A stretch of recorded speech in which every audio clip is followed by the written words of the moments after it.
15 অধ্যায় 5 নম্বর শ্লোক, 15 অধ্যায় 5 নম্বর। সবাই হাত জোড় করুন, আমার পিছনে পিছনে বলবেন। ওম নমো ভগবতে বাসুদেবায়, ওম নমো ভগবতে বাসুদেবায়, ওম নমো ভগবতে বাসুদেবায়, ওম নমো ভগবতে বাসুদেবায়, ওম নমো ভগবতে বাসুদেবায়, ওম নমো ভগবতে বাসুদেবায়। শ্লোকটা উচ্চারণ করুন। নির্মাণ মোহাজিত সঙ্গ দোষা, আচ্ছা সবাইকে বলতে আমি আর শুরু করব। নির্মাণ মোহা জিত সঙ্গ দোষা, অধ্যাত্ম নিদ্যা বিনিবৃত্ত কামঃ, দ্বন্দ্বের বিমুক্তঃ সুখ দুঃখ সঙ্গৈ গচ্ছন্তি মূঢ়া পদম ব্যয়ং তৎ। আমি আবার একবার পড়ছি। নির্মাণ মোহাজিত সঙ্গ দোষা, অধ্যাত্ম নিদ্যা বিনিবৃত্ত কামঃ, দ্বন্দ্বের বিমুক্তা সুখ দুঃখ সঙ্গৈ গচ্ছন্তি মূঢ়াঃ পদম অব্যয়ং তৎ। কি বলছে? মন দিয়ে শুনবেন, কোনবার বাংলা বলছে। যারা অভিমান ও মোহ শূন্য, যারা সঙ্গ দোষ রহিত, নিত্য বিচার করে, কামনা বঞ্চিত, সুখ ও দুঃখের দ্বন্দ্ব সমূহ এবং বিভ্রান্তি থেকে মুক্ত, তারাই সেই অব্যয় পদ লাভ করে। ভগবদ্গীতা 15 অধ্যায়ে এটা পুরুষোত্তম শাস্ত্রে বলা আছে এই মাসে পুরুষোত্তম যোগ পাঠ করা। তো আমি একটু 5 নম্বর থেকে 1 থেকে 4 নম্বর থেকে একটু অনুবাদটা করবো, বুঝতে পারবে কি বলছে। পরমেশ্বর ভগবান বললেন, ঊর্ধ্বমূল ও অধুশাখা বিশিষ্ট একটি অব্যয় অসত্য বৃক্ষের কথা বলা হয়েছে, যার তত্ত্বগুলি বৈদিক মন্ত্রসমূহ। যিনি সেই বৃক্ষটিকে জানেন তিনি হচ্ছেন বেদজ্ঞ। তাহলে আমাদের এই জগৎটা কয়টা জগৎ আছে? কয়টা জগৎ আছে? হ্যাঁ, দুটো আছে। কি কি কি কি? জগৎ আর জড় জগৎ। চিন্ময় জগৎ আর জড় জগৎ। আমরা কোন জগতে আছি? জড় জগতে আছি। আর জড় জগৎ হচ্ছে চিন্ময় জগতে ছায়া। চিন্ময় জগতে যেমন দেখবেন পুকুর পাড়ে একটা কোন আম গাছ থাকে, ছায়াটা কোথায় পড়ে? পুকুরের উপর পড়ে। আর পুকুরে পড়ে তখন পুকুরে উল্টো হয়ে পড়ে, শাখা পাতাগুলো নিচের দিকে থাকে আর মূলটা উপর দিকে। গাছের মূল কি করে? গাছের মূল কোথায়? নিচে, শাখাগুলো উপরে। কিন্তু জল নিচে কি দেখা যায়? উল্টো দেখা যায়। এখানে বুঝাচ্ছেন গীতাতে কৃষ্ণ যে এই জগৎটাও একটা অসত্য বৃক্ষের মতো। যেমন অসত্য বৃক্ষ যদি জলের পাড়ে থাকে, মানে জলের মধ্যে তার ছায়াটা কি উল্টো দেখায়।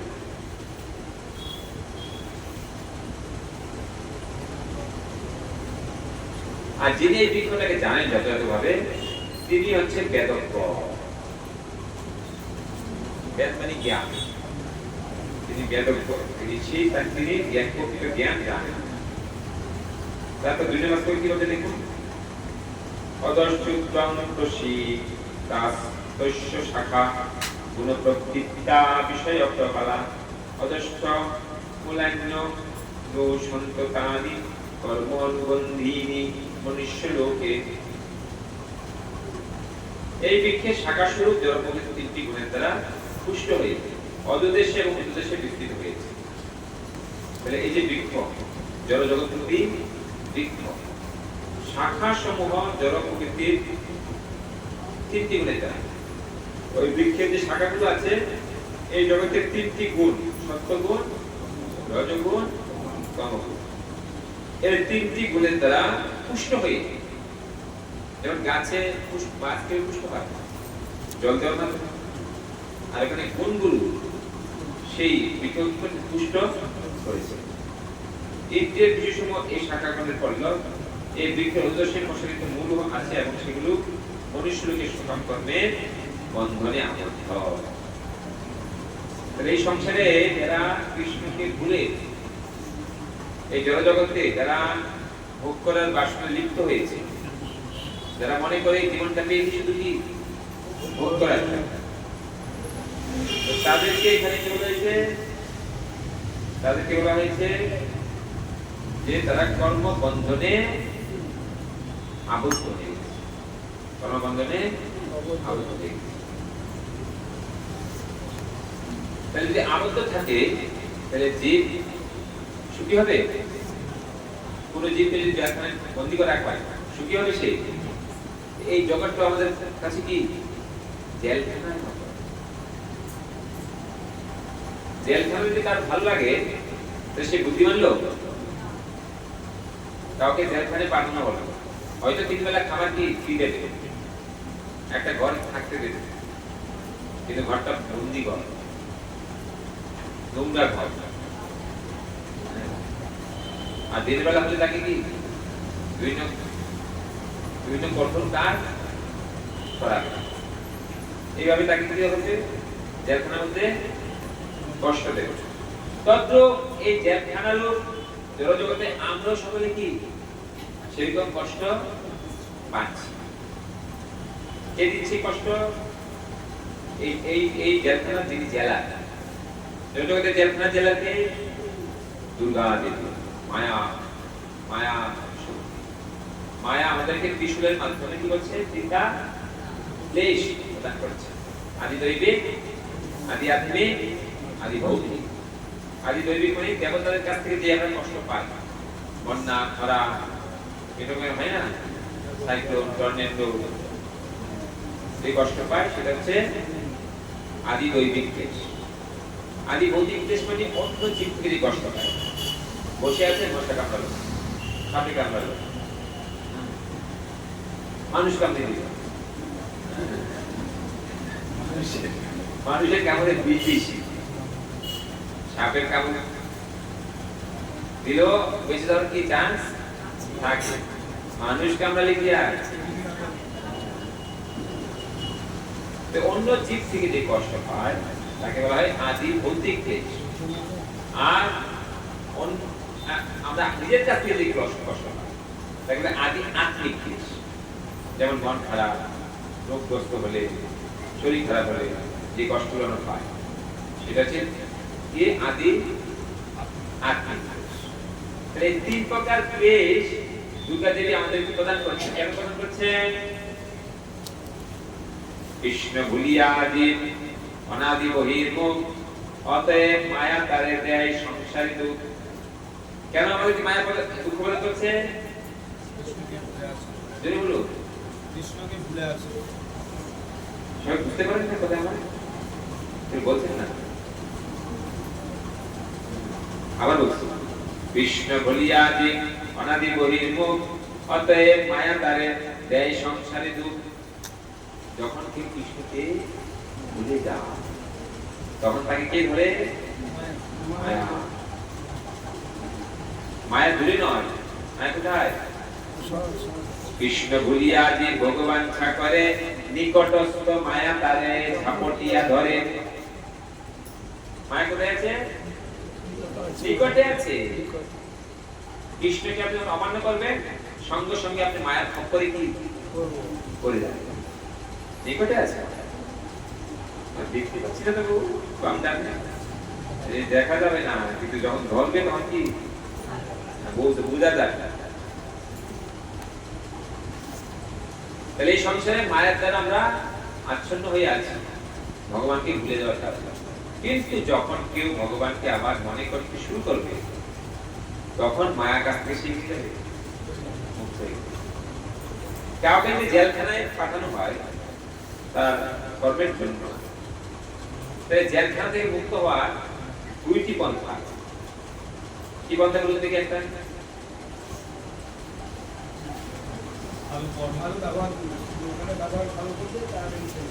ভালো ব্যবহার করবো, আমি আর দুষ্কর্ম করবো না। তাহলে জেলা দেখে, কারণ জেলখানা তো মানুষের সারা জীবনের জন্য নয়, জেলখানা হচ্ছে সংশোধনাগার। জেলখানা কি সংশোধনাগার, তাহলে সংশোধন করার জন্য পাঠানো হয়েছে। যদি সংশোধন হয়ে যায় তাহলে আর কি তাকে জেলখানায় রাখা হবে। আমরা সবাই জেলখানায় এসেছি। জেলখানা কোনটা? সমস্ত জনজগৎ। আর জেলখানা জেলাকে দুর্গা দেবী। এখন আমাদের কাজ কি? জেলের যে আইন আছে কমপক্ষে সেটা কি পালন করা। তখন জেলার দেখবে না এই লোকটা সংশোধন হয়েছে, তখন সুপারিশ করবে, তখন তাকে কি জেলখানা থেকে সরকার এসে মুক্ত করবে। না সে শুধরে গেছে। যদি আমরা এই সংসারে এসেছি, এই সংসারে কিছু নিয়ম কানুন আছে, যে আমরা সেই নিয়ম পালন করি, তাহলে এই সংসারে যদি জেলা দুর্গা দেবী তিনি আমাদের কি করবেন? টিক মার্ক দিয়ে দেবেন না এখানে উত্তীর্ণ হওয়ার যোগ্যতা অর্জন করেছে। তখন ভগবান আমাদেরকে এখান থেকে ভগবত ধামে হলো বৃন্দাবনে নিয়ে যান। তাহলে আমরা এখানে এই শিক্ষার জন্য সংশোধন হওয়ার জন্য, সংশোধন হওয়া উচিত আমাদের। যদি সংশোধন না হয় তাহলে কিন্তু আমাদের জীবনে কি আরো বেশি কষ্ট ভোগ করতে হবে। আর সংশোধন কিভাবে হবে? আমরা কোথায় গেলে সংশোধন হতে পারবো? কোথায় গেলে? সাধু সঙ্গে আসে। সাধু সঙ্গে আসলে আমরা সংশোধন হতে পারবো। এ বিষয়ে বলছেন, কি বলছেন? আদৌ শ্রদ্ধা তত সাধু সঙ্গ। প্রথমে মানুষের মনে কি আসে? আসছে শ্রদ্ধা থাকা উচিত। কি শ্রদ্ধা? কি শ্রদ্ধা শব্দে কহে সুদৃঢ় নিশ্চয়, কৃষ্ণ ভক্তি কইলে সর্বকর্ম কৃত হয়। শ্রদ্ধা থাকবে কি? যে আমি মনুষ্য জীবন পেয়েছি, আমাকে কৃষ্ণ ভক্তি করতেই হবে। যত বাধাই থাকুক যতই বিপত্তি থাকুক, আমি তো ঈশ্বরী সংসারে কিসের জন্য? কৃষ্ণ বজিবার তরে সংসারেতে আইনু, মিছে মায়ায় বদ্ধ হইয়া বিকশম হইনু। আমরা সংসারে এসেছি কিসের জন্য? কৃষ্ণ ভজন করার জন্য। কৃষ্ণ ভজন যদি করি তাহলে আমরা সংশোধন হয়ে গেলাম। তাহলে আমাদেরকে আর মায়াদেব এখানে আটকে রাখবে না, আমাদেরকে ছেড়ে দিবে।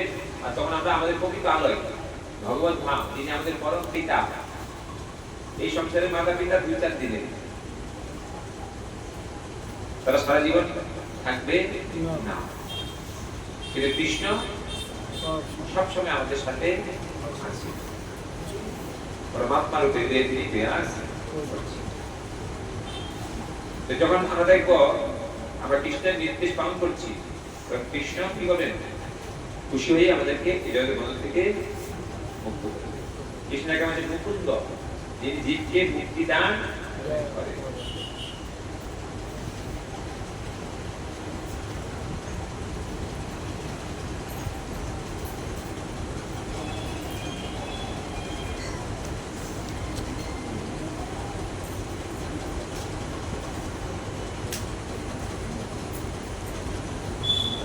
তিন-চার শ্লোকের তাৎপর্য বলছেন, অনুবাদে বলছেন, এই বিক্ষেপ প্রকৃত রূপটি এই জগতে উপলব্ধ হয়, এর আদি অন্তঃস্থিত কোথায় তা কেউ বুঝতে পারে না। এই বৃক্ষটা এতই বিশাল, এই জগতে সেটা উপলব্ধ নয়। আর এর আদি অন্ত যে কি সেটাও কে বুঝতে পারে না।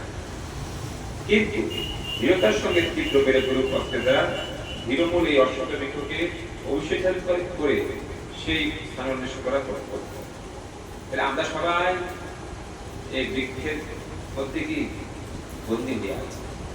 এখন এখানে বলছেন কৃষ্ণ যে অশ্বত্থ বৃক্ষকে অবশ্যই সাধন করে সেই স্থানের অন্বেষণ করা কর্তব্য। সাধন করতে হবে কিভাবে? বৈরাগ্য রূপ অস্ত্রের দ্বারা। বৈরাগ্য অস্ত্র কিসের তুলে করা হয়েছে? ধারালু তরুণদের মতো। আর সেই বৈরাগ্য অস্ত্র দিয়ে আমাদেরকে কি করতে হবে? ছেদন করতে হবে। আমরা যে বন্দী হয়ে আছি। তারপরে ৫ নম্বর আজকে যেটা আমরা আলোচনা করছি, তিনি বলতে যারা অভিমান ও মোহ শূন্য, যার মধ্যে কোনো মিথ্যা অহংকার নেই, অভিমান। আর মোহ কি? মোহটা কি? যেমন কৃষ্ণ মোহিত হয়েছিল, অর্জুন মোহিত হয়েছিল কার প্রতি? আমরা মোহিত আছি না নেই? আমরা মোহিত আছি না নেই? কার প্রতি? আত্মীয়স্বজনের প্রতি। অর্জুন যেরকম আত্মীয়স্বজনের প্রতি মোহিত হয়েছিল, আমরা কি আত্মীয়স্বজনের প্রতি মোহিত হয়ে আছে। অর্জুন আত্মীয়স্বজনের মোহিত হয়ে তার কি করার কর্তব্য সে কি ভুলে গেছে। সে ক্ষত্রিয়, তার ধর্ম হচ্ছে কি যুদ্ধ করা। আর সে বলতে আমি যুদ্ধ করবো না। কেন? মোহিত হওয়ার কারণে। আমাদের অবস্থাটা কি? আমরা তো মোহিত হয়ে আছি। একটা অভিমান করছি, অহংকার আছে, আবার কি মোহিত হয়ে আছে। তাহলে আমাদের অবস্থাটা কি হবে? অর্জুনের অবস্থাটা কি হয়েছিল? অর্জুন কৃষ্ণের কাছে প্রথমে তো পাকা কথা বলেছিল, আমি যুদ্ধ করবো না, যুদ্ধ করলে আমার কুল ধর্ম নষ্ট হবে, কুল ক্ষয় হবে, কুলের বন্ধুরা সবাই বেবিচারিণী হবে, তারা বেশি হলে অবাঞ্ছিত সন্তান উৎপন্ন হবে। অবাঞ্ছিত সন্তান হলে এই জগতের উন্নয়ন সমৃদ্ধি কি হবে? লোপ পাবে। এবং আমার মাঝখানে বলেছিল যে কুল ঘাতক, মানে কুলের সবাই নরকগামী হবে। এইভাবে কত তিনি কারণ দেখিয়ে বলতে আমি যুদ্ধ করবো না। কৃষ্ণ কে চেয়েছিলেন? কৃষ্ণ কেন যুদ্ধ করতে চাইছে না? মোহিত করার জন্য। তখন কৃষ্ণের কাছে এই কথা সিদ্ধান্ত নিয়েও অর্জুন সুখী হন না। তখন অর্জুন কি করলেন? কৃষ্ণের কাছে তার সৈন্য দোষ উপহত স্বভাব পৃচ্ছামি তাম ধর্ম সন্মুরাচে তাহা।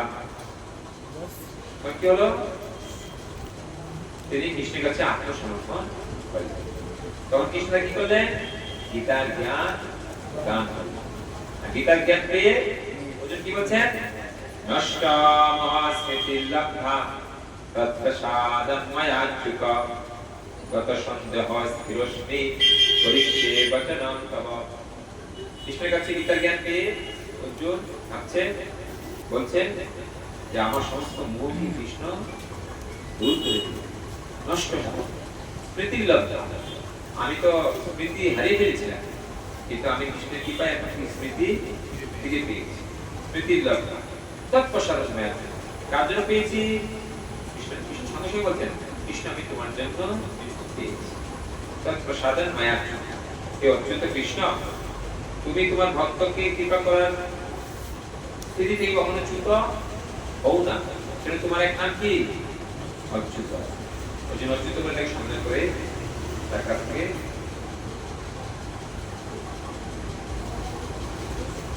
গীতার জ্ঞান প্রাপ্ত হয়েছে। আর গীতার জ্ঞান প্রাপ্ত হওয়ার পরে তার সমস্ত মোহ দূর হয়েছে, সন্দেহ দূর হয়েছে।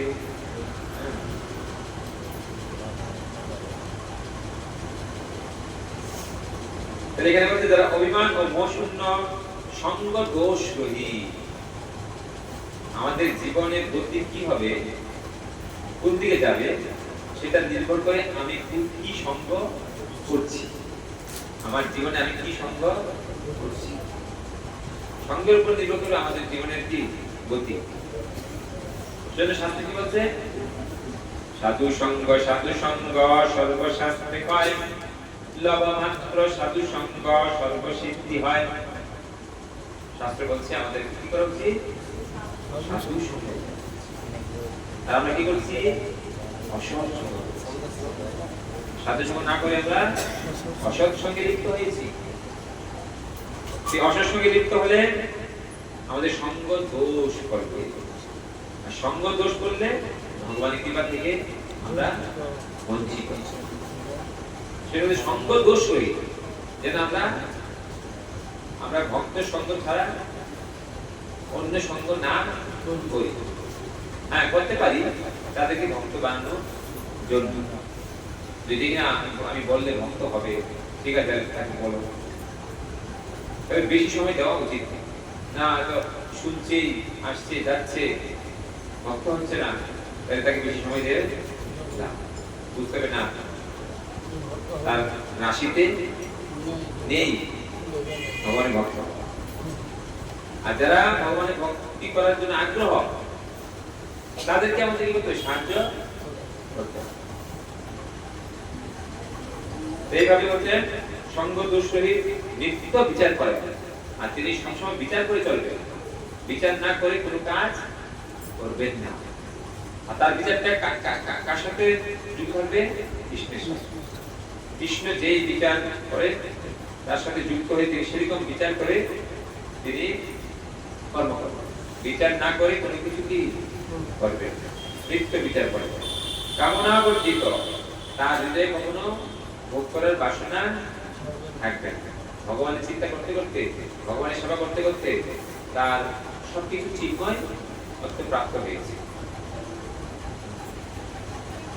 সুখ ও দুঃখের দ্বন্দ্ব সমূহ এবং বিভেদ থেকে মুক্ত। এই জগৎটা হচ্ছে দ্বন্দ্বের জগৎ, বিপরীত কিছু আছে, সুখ আছে আবার কি দুঃখ আছে, দুঃখ আছে আবার কি সুখ আছে। এখানে বলছেন যে কামনা বর্জিত, সুখ ও দুঃখের দ্বন্দ্ব সমূহ বিভেদ থেকে মুক্ত। কখন যদি কারো মধ্যে সুখ আসে, সে কি কত উল্লাসিত হন না, যাদের জ্ঞান আছে। আবার কখনো যদি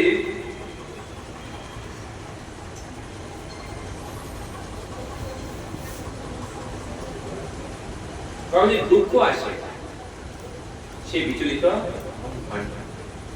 এই সুখ দুঃখ আমাদের কর্ম অনুসারে কি হবে?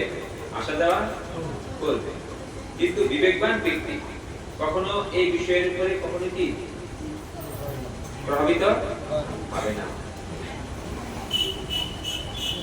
নিত্য বিচার পরায়ণ, কামনা বর্জিত, সুখ ও দুঃখের দ্বন্দ্ব বিভ্রান্তি থেকে মুক্ত, সমস্ত বিভ্রান্তি থেকে মুক্ত হয়ে যাবে। কারণ তার কাছে গীতার জ্ঞান, প্রকৃত সত্য উপস্থাপিত হবে কৃষ্ণের দ্বারা। তখন সেটা দেখে তিনি কি বলবেন? যে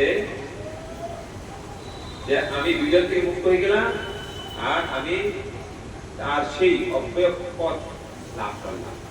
অব্যয় পথটা কি? ভগবানের ভক্ত হয়ে ভগবানের সেবায় যুক্ত হওয়া।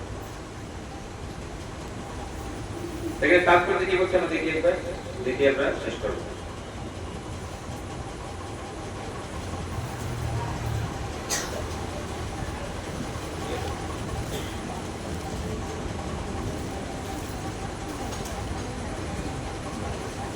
তাৎপর্য প্রকাশ বলছেন, শরণাগতির পন্থা এখানে খুব সুন্দরভাবে বর্ণিত হয়েছে।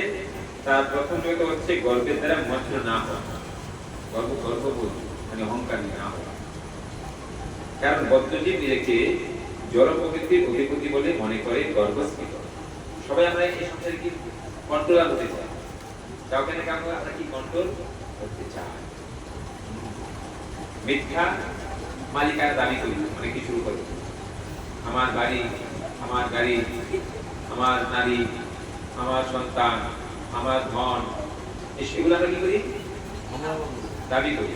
আর এগুলো অধিপত্য। জীব যখন অধিপত্য করতে চায়, আধিপত্য করতে চায় এই সংসারের উপরে, তখন সেই গর্বস্ফীত হয়। তাই পরমেশ্বর ভগবানের শ্রীচরণে আত্মসমর্পণ করা তার পক্ষে খুব কঠিন। যথার্থ জ্ঞান অনুসারের মাধ্যমে তাকে জানতে হবে যে সে জড় প্রকৃতির অধিপতি নয়, অধিপতি পরমেশ্বর ভগবান শ্রীকৃষ্ণ। আমরা এই জগতের কোনো কিছু মালিক নই। যখন এসেছিলাম কিছু নিয়ে এসেছিলাম, আপনারা কেউ কিছু নিয়ে এসেছিলেন? আর যখন যাবেন অনেক কিছু নিয়ে যাবেন নাকি? তাহলে নিয়ে আসি আমি যাব। তাহলে মালিক কোথা থেকে হলাম? কোথা থেকে মালিক হলাম আমরা? এটাকে বলে মায়া। এটাকে কি বলে? মায়া। মায়া। মায়ার সাথে হচ্ছে যা নয়। আমরা মালিক নই, এটা আমরা হচ্ছে কি মালিক। আর সেই মালিক সেটি আমরা কি করছি? আধিপত্য করছি। এটা বলে অজ্ঞানতা। এটা কি বলে? অজ্ঞানতা। এখানে বলছে যে অধিপতি পরমেশ্বর ভগবান শ্রীকৃষ্ণ, আমরা অধিপতি নই। অহংকার জনিত মোহ থেকে কেউ যখন মুক্ত হয় তখন সে আত্মসম্মানের পন্থা শুরু করতে পারে। যে সর্বদা এই জগতের সম্মানের আকাঙ্ক্ষা করে তার পক্ষে পরমেশ্বর ভগবানের জন্য সম্মান করা সম্ভব নয়। যে সংসারে সবসময় তাকে সম্মান করে এরকম চিন্তা করে সে যদি ভগবানের জন্য সমাগত হতে সে দ্বন্দ্বের কারণে সে হতে পারে। মোহের দ্বারা আচ্ছন্ন হয়ে পড়ার ফলে অহংকার উদয় হয়। কারণ জীব যদিও অল্প দিনের জন্য এখানে আসে এবং তারপর বিদায় নিয়ে চলে যায়। আমরা কয়দিনের জীবন আমাদের? বলুন, আমাদের জীবনটা তো একদম কি খুব একটা ছোট। কিন্তু এই জীবনে আমরা কি কত অহংকার, আমরা খারাপ কাজে লিপ্ত হই, যেটা হওয়া কখনোই উচিত।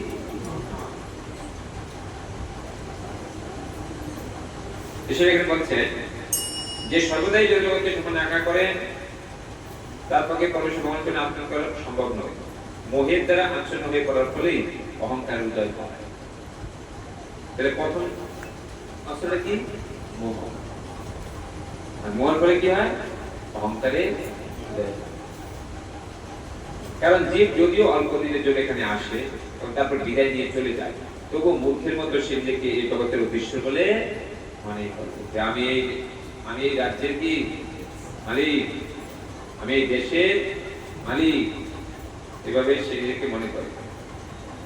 এই জগতের উদ্দেশ্য বলে মনে করে সে, এভাবে সে সবকিছু জটিল করে তুলে এবং তার ফলে সে সর্বদাই দুর্দশাগ্রস্ত হয়। এই ধারণা বশবর্তী হয়ে সমস্ত জগৎ চালিত হচ্ছে। মানুষ মনে করছে যে সারা পৃথিবীটাই মানব সমাজের সম্পত্তি এবং মিথ্যা মালিকানার ভ্রান্তবোধে তারা পৃথিবীটাকে ভোগ করে নিয়েছে। মনুষ্য সমাজ যে এই জগতের মালিক, সে ভ্রান্ত ধারণা থেকে মুক্ত হতে হবে। এই ধরনের ভ্রান্ত ধারণা থেকে মুক্ত হলে পারিবারিক, সামাজিক, জাতীয়তাবোধের ভ্রান্ত ধারণা থেকে মুক্ত হওয়া যায়। এই সমস্ত মিথ্যা বন্ধনগুলি মানুষকে জড় জগতে আবদ্ধ করে রাখে। এই স্তর্ক করার পর দিব্য জ্ঞান অনুসরণ করতে হবে। যথার্থ জ্ঞান চর্চার মাধ্যমে তাকে জানতে হবে কোন জিনিসগুলি তার এবং কোনগুলি তার না। আর সবকিছু সম্বন্ধে যথার্থ জ্ঞান লাভ হলে মানুষ সুখ দুঃখ আনন্দ বেদনা থেকে মুক্ত হয়। সে যখন পূর্ণ জ্ঞান লাভ করে তখনই কেবল পরমেশ্বর ভগবানের শ্রীচরণে আত্মসমর্পণ করা সম্ভব হয়। এইভাবে এই প্রক্রিয়ার মাধ্যমে আমরা ভগবানের চরণে কি আত্মনিবেদন, আত্মসমর্পণ করতে পারি। আত্মসমর্পণ করলে কি হবে? আমরা ভগবানের কাছে ফিরে যাই। আর সেখানে যে যাবো সেখানে দেখতে কি হবো সেই কথাটা পরের শ্লোকে বলছে। 6 নম্বর শ্লোক আপনার বাড়িতে গিয়ে কি গীতাটা খুলে বলবো। 15 অধ্যায়ে 6ষ্ঠ শ্লোক। আর ওই শ্লোকটা মুখস্থ করতে হবে, এটা পড়া